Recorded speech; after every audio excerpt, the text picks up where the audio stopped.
everyone, this is a continuation of the videos that I'm presenting for this class, ITS2105, and what I'm going to continue now is just to describe briefly the assignment for week 3, which is your first program that you need to create. Now, the goal of this assignment is to create a non-GUI program. In other words, you're not going to be creating a window or have text boxes or submit buttons. You will just create a program that will ask the user to enter some input, which they will do so using the keyboard, and then you will display the results. Now, I have some tips and strategies for you to follow when starting this assignment. In general, this is the assignment description, and you have some data that will come in. You will do some processing, and you will output this data.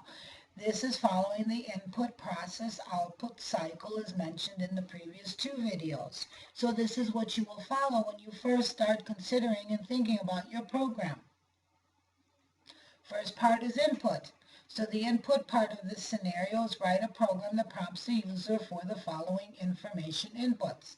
You want the user to input their name, their address, their hourly pay rate, and the number of hours worked per week. Now, in order for this to work successfully in a program, you have to make sure to create variables that will capture this input and store it so they can be used later for processing. When it comes to variables, again, you need to follow best practices in naming your variables. Make them descriptive. Make sure you follow the rules so they are valid variable names. You wouldn't want to put A, B, C for your variable names because that doesn't mean anything to anybody. You would use things like first name, last name, street address, city, state, zip code, hourly pay rate, and hours per week.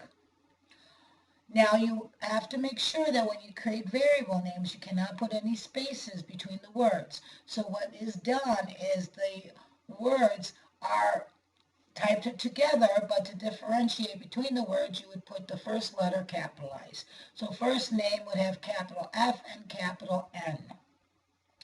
Also make sure to include input prompts to tell the user what to do.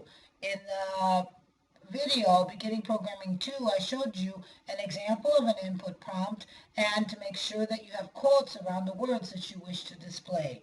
This is how the program distinguishes between a variable and words that you want displayed. Process. What's the processing for this program? Once the input values are entered, the program should compute the biweekly salary. So this is the calculation that will be done. So you need to create a variable for the result and make sure that you follow correct operator precedence when creating your mathematical equation. Also, don't forget that the result variable is on the left, then you have the equal sign, and then you have your equation. Your equation will be using your input variables by name and the appropriate arithmetic or multiplication or division symbols that you need. The output then should display the input values, the computed salary, and the closing message.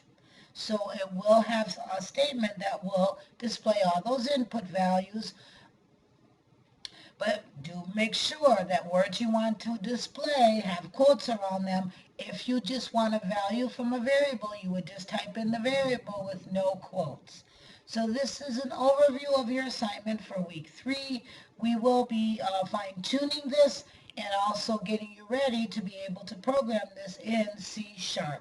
Good luck.